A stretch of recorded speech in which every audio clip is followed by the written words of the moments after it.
Good morning, everyone. I hope you are all in a good health and thank you for coming for today's discussion. So, welcome to the Regional Roundtable Cross-Border Data Flows in Southeast Asia. This event, hosted by the Center for Indonesian Policy Studies, or CIPS, in collaboration with the Economic Research Institute for ASEAN and East Asia, or AREA, and also the Institute for Democracy and Economic Affairs, IDEAS Malaysia.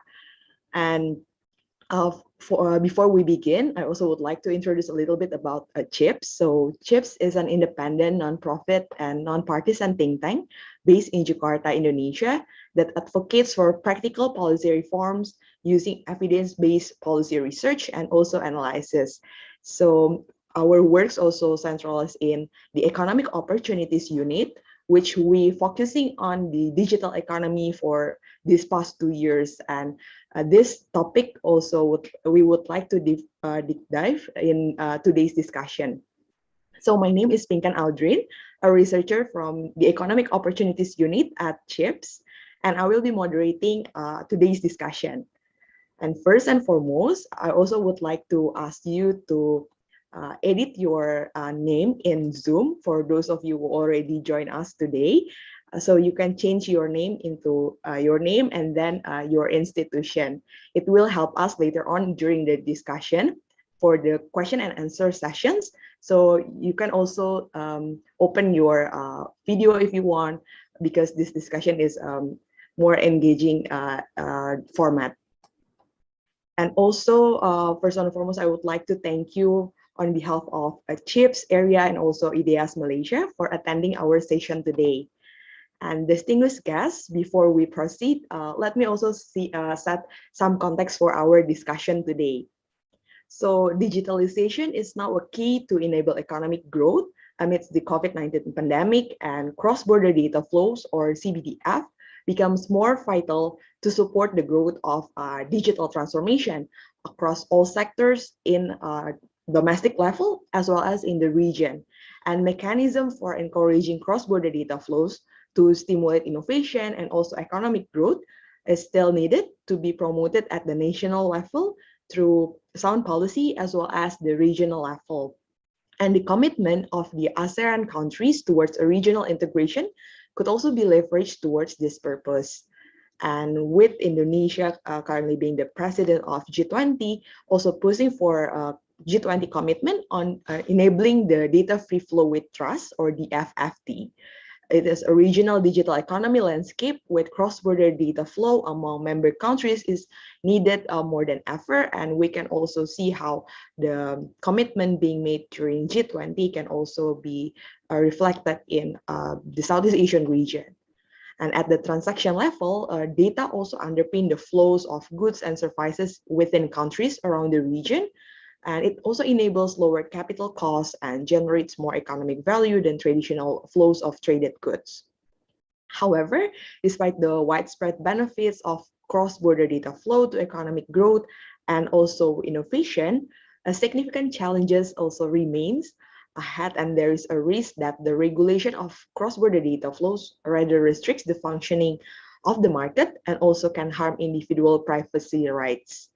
So it is our context for today's discussion, and we will have more conversation with our panelists today. And to highlight today's discussion, there are also some key questions that will be discussed. The first one is, what efforts are being made on the national and the regional level to drive cross-border data flows in the Southeast Asia region? And then the second one, the region also has seen a push by governments, some governments, to restrict cross-border data flow. This is done by imposing data localization requirements. And to what extent actually that the restriction would affect the effectiveness of cross-border data flow? And the third one, what are the challenges and also opportunities in the region in enabling cross-border data flow to drive more integrated digital economy and in enabling the convergence of data privacy laws across countries that are involved in the transaction? And to discuss this further, we already have our panelists joining us. And I would like to welcome for the first one, the Ms. Imelda Tiongson, Trustee and Teaching Fellow of Institute of Corporate Directors, Philippines. Good morning, Ms. Ida Tiongson. Good morning. And also another one, we have Dr. Chang Vanarit, the President of Asian Vision Institute, or AVI Cambodia.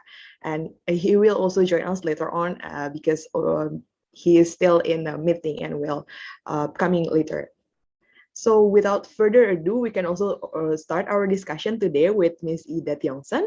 And I can ask you several questions. And later on, if participants here already have questions, you can also submit through the chat box. And later on, if you would like to ask directly to our panelists, you can start the video and I will allow you to do so.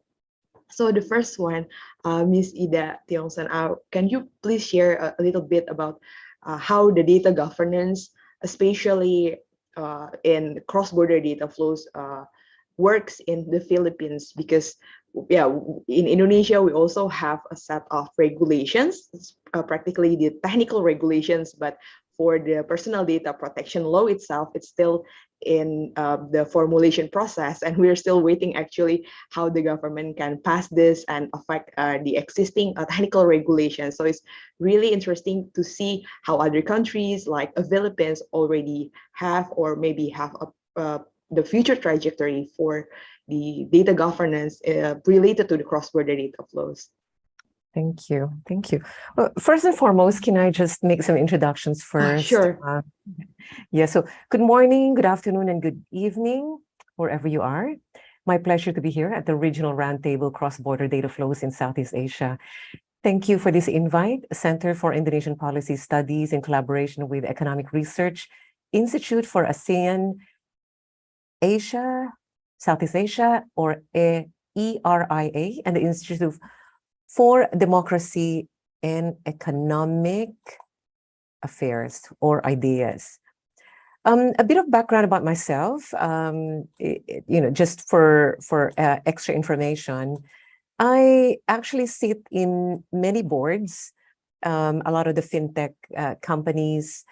So first and foremost, I'm actually with the Central Bank of the Philippines Open Finance Oversight Committee, representing, of course, the private sector or the fintech sector. With that, I also sit in, as mentioned, several private corporations. Surpass Inc. It's a technology company, the largest and the publicly listed one here in the Philippines. I also sit in Alipay Philippines, as well as sit in Technologies Incorporated. So I kind of wear a lot of hats and a couple more hats. I sit as trustee of Fintech Philippines and Fintech Alliance, and we collaborate very closely with the government. In fact, as a private sector, we're very much into arranging and helping with the policy-making bodies, the regulators in the Philippines. Okay, so having said that, what's the heart of all this? Why are we doing cross-border collaboration? Why is this necessary? And I want to start first in giving a little bit of a brief, what is open finance, if you don't mind, Pinkan, if I may do that. So if I may start first with this man over here, I'm going to call this man, what's a typical name of an Indonesian farmer? Farmer? Oh, the name? I'm just going to pick a name for this person. Oh no, maybe. Okay, in the Philippines, they're called Juan. Juan would be a typical name. So I'm going to call, in the lack of naming this person, I'm going to call this person Juan. See, Juan, typically, and this is happening in Indonesia as well as the Philippines and a lot of Southeast Asia, he does not have a bank account. If anything, he would have started a wallet to be able to actually do some transactions. Ordinarily, this man would walk a couple of hours to go to a bank, do some transactions, manually, come back, and then purchase whatever fertilizer supplies to be able to farm. Now, this man continues to be poor because not able to scale up, not able to get a loan, not able to get best products and services, not able to get the best supplier, either local or overseas, i.e. Indonesia or anywhere in Southeast Asia. Now, how can we help on the side of anti-poverty, i.e. financial inclusion, for Juan to be able to be banked? And the concept there is really open finance. How can open finance work? See, if Juan has been able to transact in his wallet as a baby step, I beg your pardon, he would be able to have his credit information available already. In the Philippines, it's called GCash. Let me see. I know in Indonesia, there's a merger of the Tokopedia and Gojek, so they would have a super app wallet that would have a finance wallet as well. So assuming in Indonesia, he's able to get into that system and able to develop a history, he would then be able to be part of the finance marketplace, where he would be able to get good suppliers, not just local and overseas, would be able to get financing, not just local and overseas. In short, he will have a lot of options. So that's really what it's all about. It's all about financial inclusion when we're doing this. So down to the topic of cross-border data flows in Southeast Asia. And with your first question about what efforts are being made, I'm going to talk about Philippines first, and the national, and then I'm going to talk about region. I'm happy to advise, as far as Philippines is concerned, we have been able to aggressively been working of a lot of amendments in order to be able to do this cross-border. And first and foremost is start locally. Indonesia is in fact a little bit more advanced than the Philippines, but we're actually catching up to the extent that we're parallel as far as open finance. So a lot of moves have been done by our regulators, starting with, I know this is small, but that's fine, for the purpose of information, the payments to merchants, law, the periodic payments, remittances, and all of this fintech arrangement, giving benefits and so on, starting with open banking here and moving on. And of course, we should not forget the security measures. So a lot of policies have been made in order to be ready first locally. And I've seen in one of the speaking engagements that I'm in, that this is also being done, in fact, as I said, more advanced in Indonesia. Okay.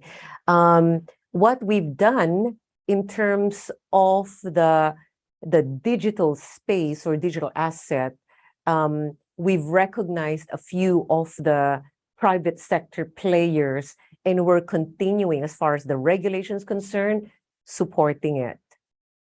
In the digital banking space, it's divided into two. We have the digital banks and the digital-centric banks.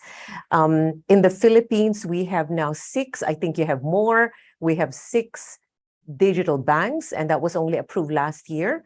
Our Banco Central has put a hold on it because they're still on a test and learn, but there's a few of the digital-centric banks there.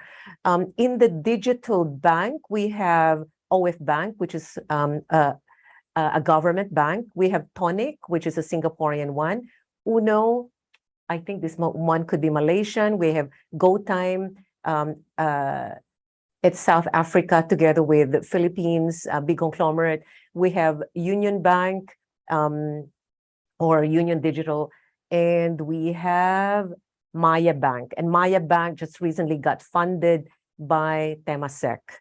So if you see the overall picture, practically not just the region, but a lot of investments are flowing in because of opening up of the digital bank. And of course, the digital-centric banks, there are Maybank, there's CIMB, there's ING, there's also from the local, the BPI, the BDO, and so on and so forth. And I'm sure you have similar picture, but I understand you have more of the digital banks.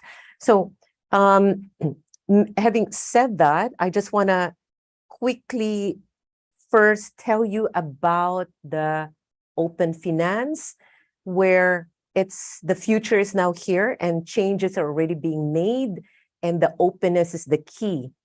And the ecosystem's actually quite huge, not just Indonesia, not just Philippines, not just the region, but actually the world, in having innovative services, data across payments in savings, loans, as well as insurance. So anything to do with the finance, and it boils down to the customer, i.e. one being able to access all of it. And how? Because of the innovations. The use of the transaction data is very, very important, because by that, be able to, as I mentioned, access. There could even be gamification of financial goals. It's a self-learned thing. It be able to teach you and guide you. It even supports sustainable finance. And as you can see, I know this is very, very brief. I can actually talk about an hour about the open finance. And the key is where we're at, which is today's topic. So who is holding the key? Now, I'm going to leave this particular slide in who is holding the key. The key is data. So I did say I'm going to hold that slide, but I won't, because what Philippines has done in November 2021 at the Singapore FinTech Festival, there was a signing on the enhancement of FinTech collaboration, which actually commenced in 2017 between Philippines and Singapore, signed by BSP Governor Jokno and Singapore Monetary Authority DM Ravi Menon. This cross-border QR linkage will eventually facilitate the linkage first of both countries, i.e. Philippines and Singapore, real-time and QR payment system to provide instant, seamless, low cross-border payments. Both countries have since been working to explore multilateral interoperability for these projects.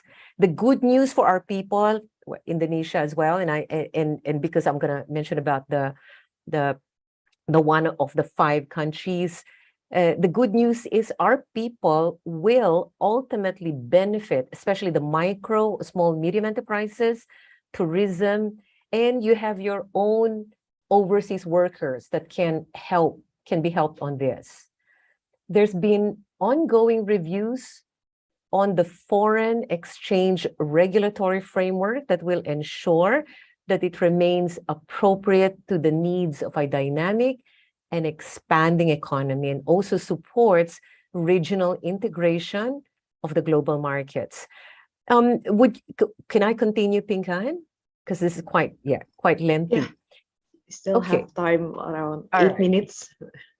Okay, so again, the heart is data. I'm going to backtrack. So that was November 2021. In May of 2022, our Banco Central has approved additional changes in the rules. The additional changes in the rules relates to cross-border transfer of foreign currencies to integrate digital technology in foreign exchange for a more streamlined regulation. Specifically, the amended rules will allow, for example, international travelers to accomplish new currencies declaration form online. So it's no longer manual. These amendments offer convenience declarants, provide faster, more efficient, and timely capture of data on physical cross-border transfer of currencies. With this, continuing on, and this is only last month, Pinkan, our Banco Central joined the 5 ASEAN central bank governors, including Indonesia, in a session topic: faster, cheaper, more transparent, and more inclusive cross-border payment to promote regional economic recovery. Now, during the Indonesia, that was by the way done during the Indonesia Digital Economy and Finance Festival. That was only last month. In establishing interoperability of cross-border payments, central banks should be able to address not only the technical issue of aligning features of different payment systems, but also the non-technical challenges, such as those relating to regulatory, supervisory, oversight frameworks, as well as anti-money laundering, and most important, and the one that's actually having the key, data privacy-related policies. We have been working with two countries, as mentioned earlier, the MAS, Monetary Authority of Singapore, and joined in by Bank Negara of Malaysia in establishing bilateral linkages. In the Philippines, it's called InstaPay. In Singapore, it's called Pay Now. In Malaysia, it's called Do It Now.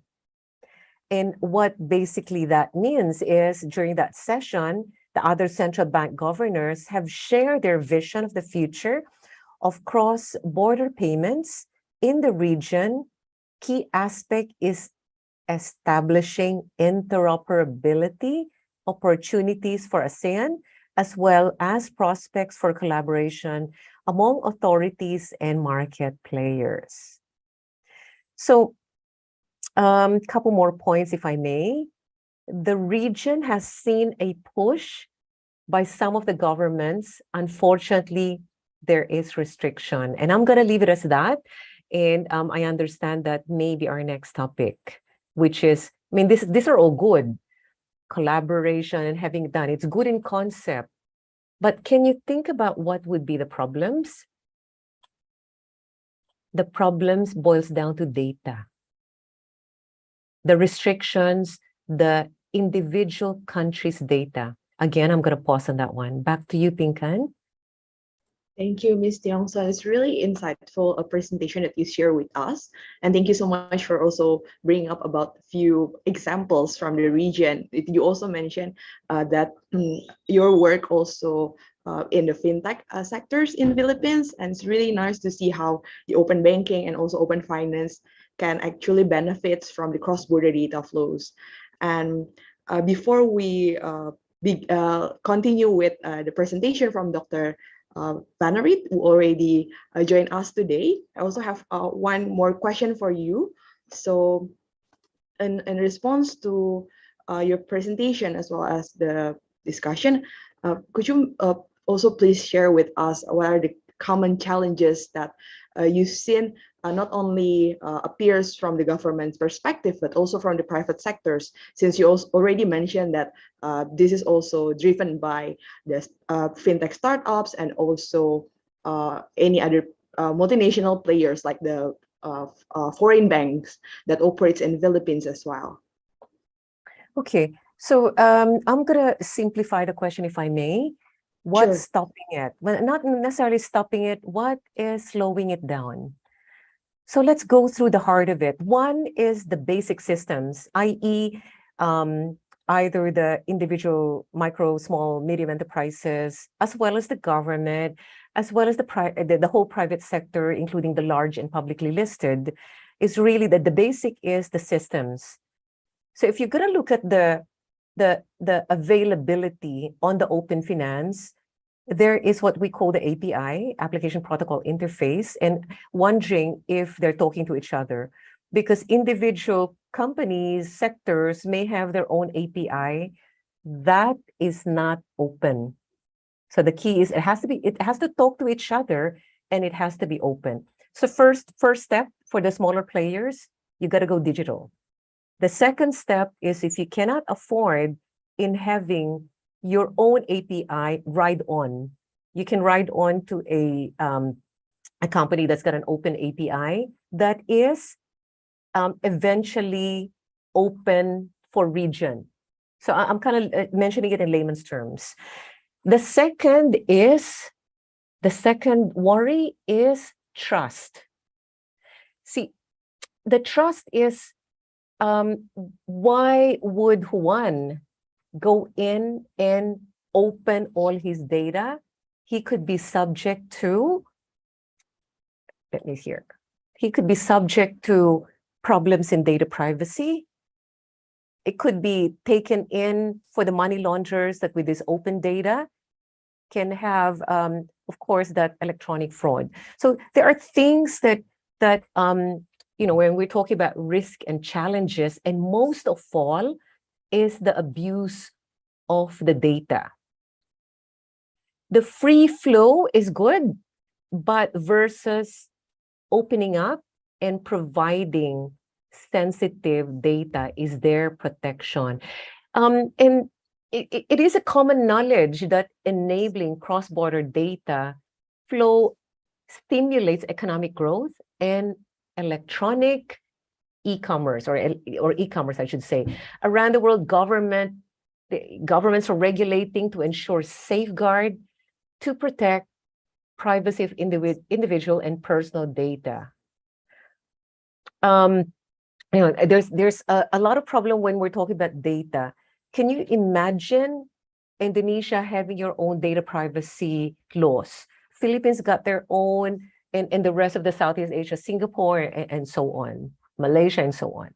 So how do we make it uniform that's acceptable to all the regulators in at least the ASEAN? So how to do that? That's actually quite problematic. So I'm gonna leave it as that, and I'm sure our other esteemed panel member can actually explain this further. Thank you. Thank you, Ms. Ida Tiongson. And now I also would like to welcome Dr. Chong Vanarit.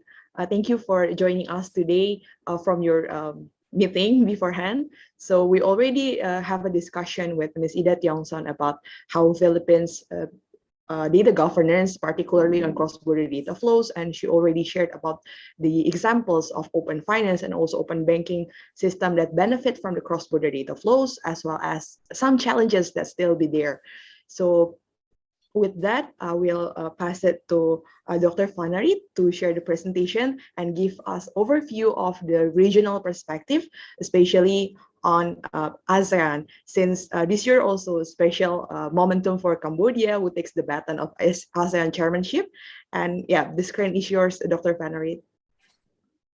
Thank you very much, Pinkan, and for the invitations. My fellow panelists, thank you for your insights. I learned a lot from you because I'm not an expert in the banking sector, so financial flow, cross data flows. I'm looking at the regional institution here. You correctly stated two challenges. First, restriction at the national level, called the political term is sovereignty issues, right? So state is on sovereignty, right? And another thing is how to harmonize regulations across Southeast Asia, because different governments have different privacy data protection law. So ASEAN is a regional institution, intergovernmental organization, try to coordinate, harmonize all these policy and regulations. But when it comes to cross border data flow, that is a new topic, a new subject of regional consultation and coordinations. And it become more relevant for ASEAN to talk about cross data flow, because the speed of digital economy, digital transformation is remarkable across Southeast Asia, exacerbated by the COVID-19. So that is a kind of opportunity for us to talk about cross-border data flow and the digital economy. Even the word digital economy is a new term for Southeast Asian countries. Now become a key policy across the regions. And of course, the cross-border data flow also contribute to this business growth across the region. As you mentioned, the banking sector, e-commerce, and other sectors, innovation, research and development, knowledge co-creation, incubation, and so on.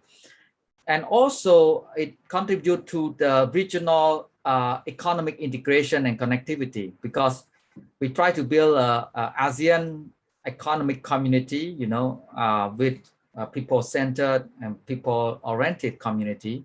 So this kind of importance that this is important to promote this cross-data flow because it will contribute to our regional kind of integration and economic integration processes. So the challenges that we're facing in terms of embarking on this road is the first, trust, as you correctly mentioned earlier. Trust is the most important capital in everything, public sector, private sector, social sector. We cannot move things if we don't have trust. So first, consumer trust or client trust or people trust in the data sharing. That is important. How to promote this kind of trust, right? We need to set regulations to protect the interests and even rights of consumer and clients. So this the rights and dignity of consumers and clients need to be protected by law and rules and regulations. Perhaps, well, maybe some responsible companies, they have its own rule and regulation when it comes to social safeguards measures, but never knows because the markets, they may put profit first, not the people first in their consideration and management. So the role of the state here, the government, is to make sure that the private sector will put the people first, not the profits first, right? So that is the role of the state, the role of the regulators across the regions. So the ASEAN as a regional organization need to, because some countries have already data privacy law, but some countries do not have yet. Cambodia, it takes maybe a few more years. It's still early stage of discussing all this, but it's very complex to develop regulations regarding data privacy law. So that required a lot of technical expertise, knowledge, and participation from different stakeholders. So it's not easy process in terms of regulating cross-border data, even at the national level. So that is the role of ASEAN and also the challenges in harmonizing regulations on data privacy and data protections. Look at the infrastructure. So we have different layers of development across Southeast Asia, digital infrastructure in particular, and the capacity. So how can we, on the same page, so to speak, in developing and implementing this kind of cross-border data flow? So infrastructure development, soft and hard infrastructure need to be further enhanced, and perhaps the more advanced economy in ASEAN need to help the less developed economy, such as Cambodia, Laos, and Myanmar, for instance, which are the less developed and the new member ASEAN. And if Timor-Leste coming in end of this year or of next year, then we need to give more support to East Timor as well, so that they can more integrated into this regional digital economy and infrastructure connectivity. And of course, data localization. So this is a very big constraint and barrier because of the state sovereignty issue. And across Southeast Asia, the concept of sovereignty holds strong in Southeast Asia. So they are not willing to compromise when it comes to national security and national sovereignty and independence. So that data localization can be another big constraint across Southeast Asia. And we are living also in a very dangerous time of geopolitical competition and rivalries. So, so this also affects data localization because everything now become a political security issues. Every data, every technology now become a political security issues. So we are between this kind of geopolitical competition and rivalries, and how we navigate through this is really a big challenge for ASEAN. So I would like to end here. Thank you. Thank you so much, Dr. Van Riet, for your brief information and also comprehensive discussion on the ASEAN perspective, as well as new topics that we've seen here, that the geopolitical securities, rivalries in the tech policy, especially regarding the data sovereignty issues also arising. And it also affected ASEAN countries as well, since most of us still are focusing our domestic policies and the national security. So it's really interesting to see how it develop in the future as well. And we also would like to ask for the participants. So if you also already have questions, you may share your questions in the chat box or raising your hand so you can open the video camera, and then yeah, we can have discussion with our panelists. And before that, I will also maybe share a little bit and jumping into the discussion with the Indonesian perspective. So we are at CIPS, also take parts in the Think 20, one of the engagement group of the G20 for this year. And we wrote a paper, a policy brief about the cross-border data flows. And I think what Ms. Ida Tiongson and also Dr. Fanarit shared are reflected in our policy brief as well. Although we are more focusing on the development sector, so we see how the developing countries, most of us, especially in the Southeast Asian region, also have tendencies that the data sovereignty is something that we need to keep on. And more developed countries with the existing regulations on data governance, they already have driven by the open system or open governance for data. And it will also affect that how the cross-border data flows for many sectors. Like Dr. Fanarit already mentioned, it's not only about the fintech and also a financial system, but also in innovation such as the health sector. With the COVID pandemic, we've seen also the health tech become one thing that government and many countries also interested to invest more and also collaborate with the private sectors. And it also need data from the users, right? And the data itself also quite sensitive compared to maybe other tech platforms like social media, or maybe also the communication tools and other stuff. So how we treat this also need to be put more concern. And actually, in our recommendations, we also set a few things. So the first one, we need to developing a clear and commonly accepted data classification based on risk, because since 2019, the G20 already have the Osaka track, and then the discussion about cross-border data flow with the implementation of data-free flow with trust already began. But at the moment, we are also still lacking of the more technical guidelines for countries to actually adopting that and fostering trust to be the core values for countries' interactions. And with this, by having this clear and commonly accepted data classification based on risk, we can also set how countries and also companies operating at multinational levels, they can share their data based on the specific terms and also risks that implies with that. And the categorization actually already being coined by a few other organizations as well, like the OECD and then National Institute of Standards and Technology. So if we can further discuss this with the government and the private sector in the region to implement the classification of data for data sharing in the future based on the risk, it could be one of the beneficial to move forward. And the second point is that to develop frameworks for accountable data practice through data protection law and plurilateral agreements. And I think this is also echo what Ms. Ida Tiongson already shared, that the Philippines with the Singaporean government already have discussion about certain things in particular. And also what Dr. Fanarit shared about the ASEAN frameworks and digitalization that puts more concern, and also would like to discuss more about this.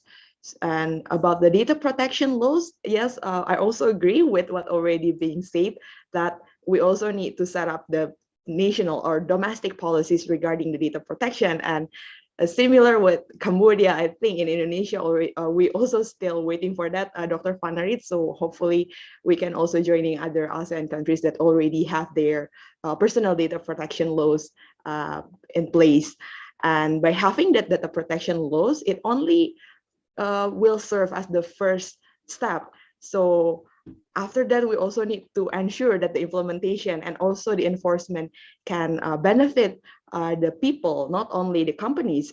And I think this also already echoed by our panelists regarding these things. And pointing out about the plurilateral agreements that I already mentioned before as well, we've seen that many countries are now also focusing not in multilateral settings because it's kind of hard and takes more time, but in plurilateral agreements, they are can see the cooperation and further with more strategic ways. So where possible, binding agreements like the APEC cross-border privacy rules or CDPR system, also an option for the G20 countries to be adopted, and with the business entities agreement as well. And the government-backed certification system in this APEC CBPR allows private entities to perform their data activities, including data transfer, upon proof of ability to meet the privacy and protection requirements. That actually one of the key points that Dr. Van Reet mentioned, that the role of government here is to also ensure that the private sectors, the companies that operating in one countries or maybe in a few countries, like in a regional setting, they also need to ensure the consumer protection in digital platforms. So the issue of data is really important. And other than that, there are also like other mechanism that we've seen, like model clauses, such as the European Union standard contractual clauses for international data transfers, and then also the ASEAN model contractual clauses for cross-border data flows. And this can be helpful as well for companies to navigate the varying data policies in different jurisdictions. So the last one actually about the ongoing research and discussions on the economic value of data, especially in the development context. So we've seen that there's a growing tendencies from different countries about how they will manage the data from the private sectors, domestic players, or maybe international players as well in their jurisdiction.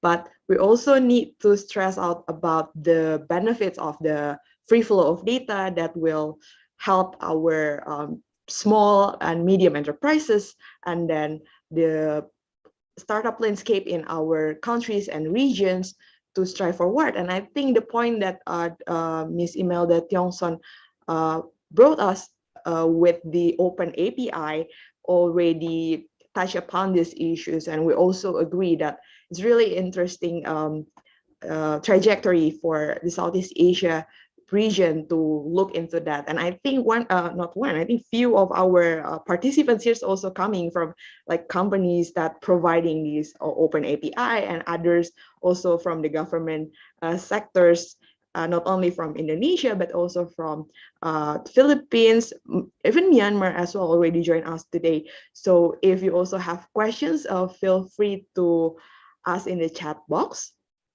And maybe you can also raise your hand so we can allow you to talk your question. And maybe just to sum up from my points beforehand, so the policy paper itself already finished, but we're still waiting from the T20 Secretariat to actually share that by the latest end of this month, so we can share with you all later on. So yeah, I think we already received one question here from Naes.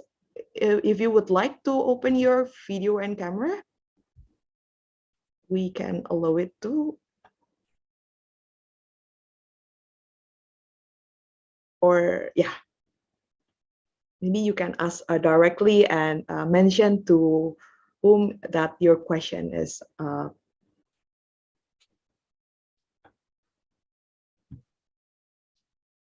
Hi, good morning, everyone. I'm Nesh from Kuala Lumpur, Malaysia, from CNG Analytica. So, yeah, my question I would like to address to perhaps Mr. Van Reet. Yeah. So, yeah, it's quite undeniable the data sharing or data security are remaining a crucial issue, especially in a regional context in ASEAN. So, of course, we cannot keep on mentioning the constraint, and of course we need to think how to move forward. So not only the issue is essential in terms of a financial sector, but also in a environmental perspective, especially in a climate change mitigation and so forth.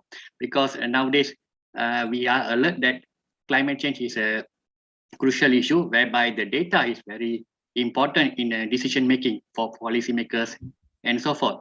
So how we are going to kick off with some of the basic initiative in order to start perhaps not so sensitive data, but with valuable data that we can do some forecasting and so forth as a preventive measurement for the regional benefit. That's all. Thank you very much. Thank you very much for the question, Naesh. I think this is very fundamental questions. First, with regards to the experiences from other region, I think the EU that you mentioned, it can be a source of inspirations and a lesson learned, because in terms of the speed of digital economy, speed of cross-border data flow, I think the European Union is more advanced than ASEAN. So I think we can learn and draw some experience from the EU. With regards to the existing mechanism within ASEAN, we have the what we call ASEAN framework on digital data governance, which focus on 4 strategic priorities, such as data life cycle and ecosystem, cross-border data flows, digitalization and emerging technologies, and legal, regulatory, and policy. So these are the 4 priorities, but again, it's on paper. I don't know how many government or stakeholders across Southeast Asia really understand the ASEAN framework on digital data governance. So it's this kind of behavior change or behavior insights. Once we have a policy, we need to raise public awareness, promote capacity building, and generate this multi-stakeholder dialogues on this governance, so that we can form a common visions. Because in order to cooperate, we need to have a common visions. We need to envision the same future so that we can cooperate together, right? And this is the role of perhaps ASEAN and, you know, as a regional organization to create this kind of platform to develop a shared common future on a digital economy, on a digital data governance and cross-border data flow. So when it comes to the 4 initiatives within the digital data governance, they also mention about the data management framework, cross-border data flows mechanism, a digital innovation forum, and data protection and privacy forum. So this is the mechanism that I think initiative that we need to activate all this. Some of the initiatives have not been activated yet. I think the data protection and privacy forum, that is very critical platform.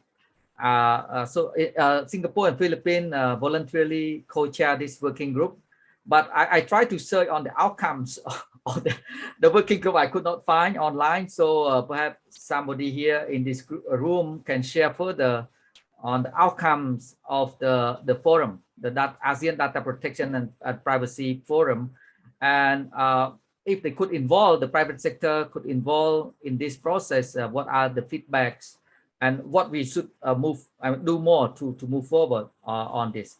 So this is some of the existing policy we have, but implementation is another issue.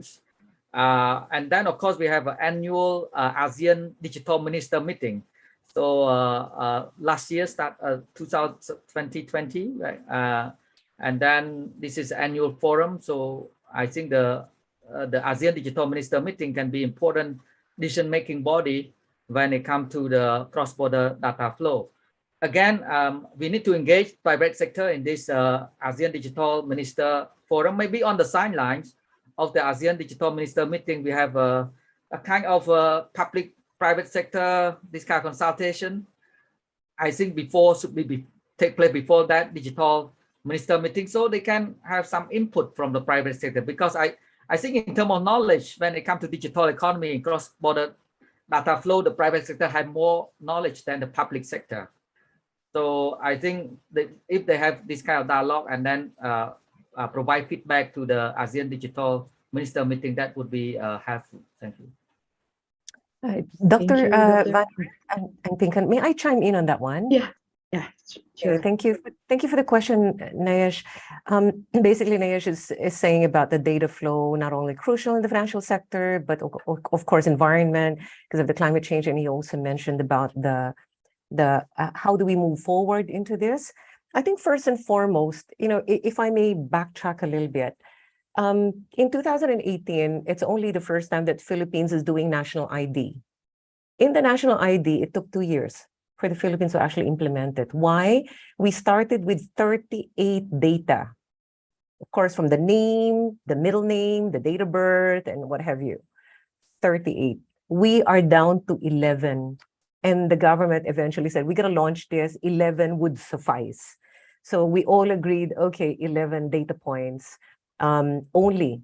So the basic address, date of birth, citizenship, and that sort of things. Only 11 out of 38. If you're looking at the preferred version of what data should be in there, it should have all the points, including health, including finance. But we're still in that baby stage. So again, this is great that CIP is doing this because private, the government sector, we need to really brainstorm on this because at the end of the day, a good collaboration and finding solutions is actually the key. So the first is what data should be in there, and we're talking about the data governance. And the next is even in the open banking, even in the open finance, some institutions are going to say, why would I open my data? My company will be poached. That other bank will have a lower interest. I'm going to be poached. And that thinking alone is nothing different from countries thinking of businesses being poached because of data. So it will be the strong versus the weak, that sort of thing. Competition will be stronger. But then again, if you're not in it, you may die. At least you have a chance to actually survive. So we know the positive side. We know what's good for one. So moving forward, what we do, and as I mentioned by Pinkan and Dr. Van Aert, certainly there's a lot of discussions being made and how, lack of a better word, loose can we give in terms of providing data from the Philippines to Indonesia, what data should be given. And this is where longer discussions, if I may use that word, into that infrastructure on the very first step, what data can be provided, and then moving on, what data should be shared, and if that data should be shared, what are the sensitive data? And health would be fantastic to be included. We may need to sandbox it. And then from there, what information or responsibility of the institution or the country that will be holding the data. Is it going to be Singapore? Or which country should be holding it? Who's the authorized to get into it? Should we use DeFi or should we use RPA to be able to, so some people talk about screen scraping being negative. That's another round of discussion. RPA, by the way, it's robotic process automation, and some banks and institutions are negative about that because of the perceived screen scrape. A lot of discussions need to be looked into. So I'm going to go first, way forward, fix your own country first in terms of what you wish to achieve and what you wish to share and the data laws, and then move in to the country, to different countries or ASEAN to be able to have a common, like first we start with 38, perhaps the 11 would suffice if you get my gist on that one. And certainly for all of those steps, because we're talking about sensitive information, e-governance or data governance, followed by, of course, the typical cybersecurity. And what if this institution violates? What do you do? So that's another round of discussions. What if this country violates? What if this country is only a one-way information, like only gathering the data, like the e-commerce is kind of like one way rather than both ways? So Yeah, lots of discussions, and I'm learning from this particular discussion from Dr. Van Rijk and what Pinkan has mentioned, and I totally agree. Private sectors should be included with discussing this or whatever collaboration that will be done. Yeah, thank you, Dr. Fanner, also Ms. Tiongson for your answers. And I think we also have a few questions. So the next one is coming from Ms. Julia Tijaya. Do you want to ask directly, Ms. Julia, or if you want to, you can open your video camera.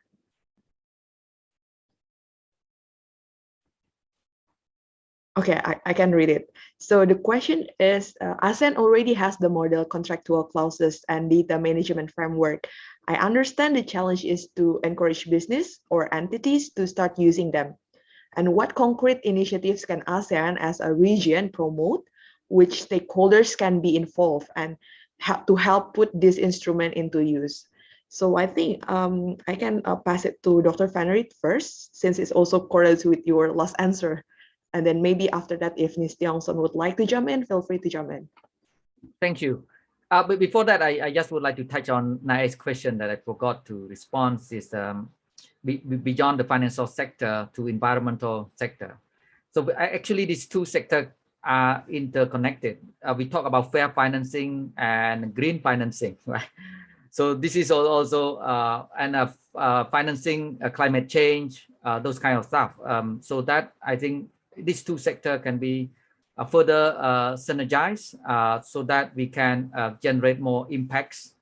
With regards to the participation of the private sectors and different stakeholders in this process, I think it's very critical to have this kind of multi-stakeholder collaboration and partnership. This is the only way to solve emerging complex problems that we are facing now. We are living in a multiplex world, multiplicity of issue, multiplicity of actors that we need to work together. So that is a philosophy in terms of governance and solution or problem solving. We need to promote multi-stakeholder approach. So there's an existing mechanism that I alluded to earlier with regards to the 4 initiatives in the ASEAN digital data governance. So I think all these 4 initiatives, perhaps we need to promote a multi-stakeholder partnership and dialogue in all these initiatives. And of course, when it comes to the actions plan that they're going to implement within ASEAN, as first, they also highlight four action plans. I would like to summarize this. First, to promote digital inclusion and digital skills. So this promoting digital skill, the government sector cannot do it alone. I think very limited resources and capacity. So some private sector come forward with the digital skills development and promote digital inclusions. So that is very critical. Trust in the digital services, we already mentioned earlier, it is a continuous process, never end process, building trust. So it's a continuum. So we need to expect this a continuous process to build trust in digital services. Harmonize regulation and standard, we already mentioned it. And then to promote public awareness of the value of digital services. So public awareness of the value of digital services is also very critical so that we can encourage this kind of participation of the public in this kind of digital services. So those are the actions that are highlighted in the ASEAN digital data governance. But again, I think, as I said, implementation is another issue. So we need to promote this kind of dialogue and put some pressure also on a key stakeholder to do more. Sometimes they need pressure to carry out certain policy. Thank you. I'm sorry, Miss Ida, you're still unmute yourself first. Okay, sorry. I do want to chime in on that one. Totally agree with everything Dr. Van Rijk mentioned. On top of that, I kind of want to go basic first. The key question is, who owns the data? Who do you think owns the data? It's the person. The institutions, the countries, they have data, but under the open data or open finance, the one who should have the authority on the data is the person. It's one. One should be able to say, I want to open it up to an Indonesian bank. But the thing is, what I'm trying to say is, when the question is, what concrete initiatives can ASEAN as a region promote, which stakeholders be involved, I want to say change of mindset. Change of mindset for the simpler version, which is the institutions thinking, that's my bank data. That's my bank data. I don't want to share it. And then the next is, that's the country data. I don't want to share it. And then the next is, that's a region data. The mindset should be shifted that the data ownership, when it comes to an open data management, is with the owner of the data, which is me, one. And one should be the one to provide consent. And this is where the governance in limited consent, extensive consent, but is one aware of the problems in opening the data. So, and this is where totally agree in terms of information dissemination, as the data is really quite powerful. It could lead to fraud, identity theft, and that sort of thing, and privacy concerns.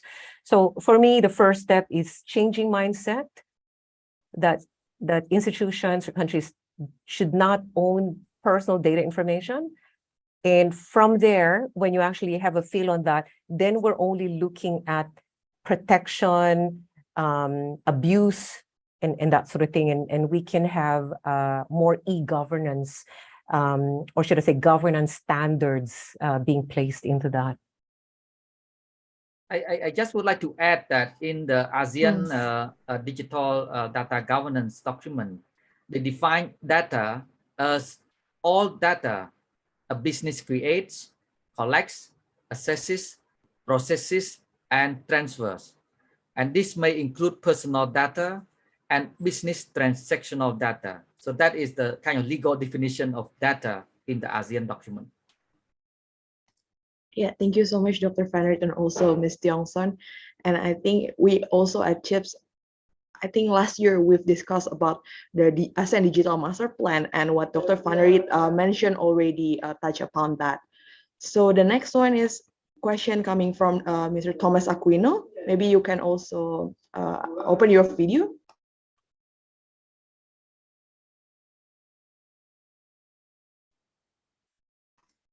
Or you can unmute yourself as well if you would like to ask the questions directly. If not, I can also help with delivering the question.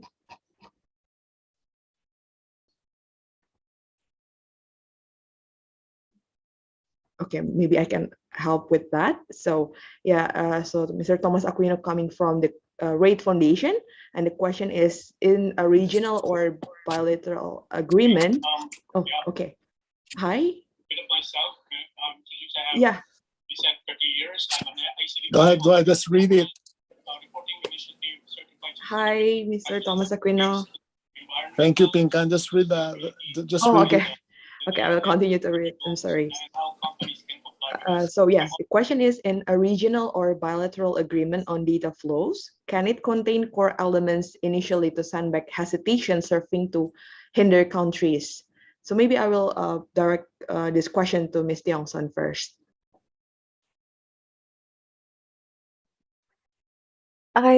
First is, I'm not actually aware of what's in the ARIA ID Foundation. So I'm probably not the best person to answer this one. Though it says here, can it contain core elements initially to sandbag hesitations? I'm sure it would. I'm sure that those discussions would be actually put in, and we need to go back to what are the hesitations. And normally the hesitations would be either, the information abuse, the data protection, as well as lack of authority and those sort of things. So again, I'll give the floor to Dr. Van Aert on this. So sorry, I did not get the question clearly. Oh, Mr. Thomas Aquino, you're still in mute. Sorry for that. Yeah. Thank you for that, Ms. Aida. My question really is, I'm trying to help the Department of Trade and Industry forge a bilateral e-commerce. And one of the issues is, and what I've learned in my lifetime as a trade negotiator, is that you focus on the key or core elements of any agreement, and then you move on. So the question is somewhat parallel. In the area of data privacy, couldn't there be some elements that could be agreed upon, for example, between Philippines and Singapore, that could start the ball rolling, so to speak, and define the sandbagging that can come up later on for all of the hindrances? Because it's for each, personally speaking, for each ASEAN country to come out with what is best for the country. In my 20 years work dealing with ASEAN countries, there has to be some compromise for things to move forward. We can't have everything that we want. So that's the price, I guess, we have to pay for the regional collaboration that we have. Thank you for that. Thank you. I think in addition to the material definition of interest, I would like also to focus on social meaning of national interest. So sometimes national interests are socially constructed and politically constructed. So as long as we could socialize this kind of interest, then we can form a common interest. So that's why frank and open dialogue very important, so that we can create a social meaning of our national interests. So I think in the field of digital economy or cross-border data flow, the problem we are facing is the lack of understanding and the lack of dialogue.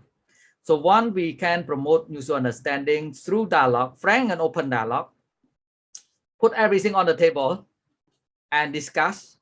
And of course, there's some disagreement and some agreements, and we work on something we agree and expand it gradually. Of course, we are not allowed the disagreement to overshadow what we are talking. We cannot expect to have everyone will agree. We always expect there's some disagreement, but don't let this disagreement overshadow the whole process of negotiation. So that's why the social meaning of national interest need to be promoted through dialogue. Thank you. You know, I just thought of it because Thomas did mention about being in the DTI, helping out and having the e-commerce thing. I want to cite again an elementary example. In the Philippines, there's GCash. And by the way, sit in Alipay board. So and GCash is Alipay is part owner of the GCash. At this point, GCash is the super app of the Philippines, similar to the Gojek Tokopedia of Indonesia. And it has become a marketplace for finance, marketplace for insurance. It has become that, but it's a one-way data thing. The data is actually kept by GCash and not necessarily shared. So in the e-commerce, the data in the Shopee or in the Lazada or in the that's actually kept by the owner of the platform and not actually shared to anyone else. But if you can imagine the Ida Chongson always purchasing a certain medicine, but that's probably not the right medicine under the open data, if someone will pick up my data and actually shared when I'm buying it at Shopee or for argument's sake, can now pick up and say, hey, Ida Chongson actually does not need this, but needs this, or Ida's taking a lot of sugar and should. I know it sounds phenomenal at this point, but that's what data is all about: knowing me, my behavior, my finances, and therefore being given what is advantageous to me. And this is where, starting with the e-commerce, it's one way, but with the open data, it should be able to share. But why would this super platform share information? And this is back to because they're not supposed to own it. It's supposed to be owned by me and what is good for me. And this is where the mindset must be changed. But, you know, these platforms are going to say, I'm going to be poached. And that poaching idea and the competition, that has to be shifted to what is best to the person, which is the heart of the financial inclusion. Thank you so much for your answers. So I think I will pick one last question from our audiences today, and it's coming from the Philippines Congress, I think. How do you protect or address cybersecurity issues in the confidentiality under an open data free access across the region? Because I think this question is really important, since we also already heard from Dr. Fanner's presentation that the geopolitical tensions become one of the concerns of many countries in Southeast Asia. And at the other side, the importance of open data and also cross-border data flows can stimulate for the improvement for foreign direct investment and digital economy, as well as in the growing national economy itself. So maybe I will pass it first. Sorry, if I may. Yeah. If you don't mind. Yeah, because sure. it's exactly what we're talking about right this very moment under the open finance, which is I'm part of the committee in the BSP, although a lot of information are actually subject to NDA at this point, and we're still doing sandbox and pilot. So the question boils down to how to protect the data or address the issues. First is, when the data is stored, it's stored by an aggregator. It's stored by a tech company. So, and this has actually been mentioned by Dr. Vannerit. How do we know that the aggregator can be reliable? How can we trust? How can we trust an aggregator of a certain bank? How can we trust? So that is, we move now to the second phase when we're talking about data security, which is putting certification, having risk analysis, putting governance into those aggregators before they come in and become ones that are actually holding the data. So you gotta, because a lot of the leakage of information under the fraud is coming from the data being leaked by the tech company, the third party, so to speak. So one protection is that, which is coming from the aggregator. So you're going to protect that. There's going to be a certain level of governance, certain level of can any Tom, Dick, and Harry, a startup, actually become an aggregator? I would say no, there has to be a certain risk level we need to qualify them. We need to certify them. So that's that. The second phase is, of course, the person itself. Again, we have to go through, it's just like people are so loose in giving their passwords and not little information, very loose. And the banks are constantly reminding, do not provide this, do not. So again, information dissemination. Eventually, people are going to be scared if someone will ask for a date of birth, so to speak, because that's sensitive data information. So you got to be open. You got to have that, the person itself we got to have training and knowledge. Okay. The third part is having governance plays a super important role in everything that we do. Because at the end of the day, it's up to the institutions, the individual, the government, the country, that you need to do the right thing. Don't steal data. Don't abuse the data. You know, those sort of things. The transparency, the accountability must be put in place. So this is where it goes hand in hand. When there's anything digital, governance is actually there. So it plays a role in that one. And the others are already on the tech side, which is the cybersecurity technology that we can input, the AI technology, the biometric and that sort of thing to be able to protect. So having all of that forms part of the protection. Thank you. Yes, I just would like to stress the view of Ida that I totally agree with you. Different layers of intervention from individual level to institutional level. So I think perhaps what we need to do more is digital literacy, data privacy for everyone, from rural to urban areas. So that is a mass movement, social movement that we need to carry out. And governance issue need to be transparency and accountability. And we have a corrupt governance system, then you will face the problem of cybersecurity and data leak, because it's a collusion between the public and private sector sometimes. So we need to promote transparency at the public sector and also private sector. And this is related to the concept of governance, accountability, and transparency. Thank you. Thank you so much, Ms. Ida Tiongson and also Dr. Chong Fanarit for the answers. I think the last questions really sums up everything from our discussions today. And distinguished guests, thank you also for your participation today. It has been a pleasure to moderate all of you in such an interesting and insightful discussion today. And due to the time constraint as well, I apologize for a few questions that are not answered yet. And once again, I would like to thank our panelists, Ms. Ida Tiongson and Dr. Chong Fanarit, and hope to see you again in other CIPS events in the coming future. Thank you very much. Bye. Bye. Thank you.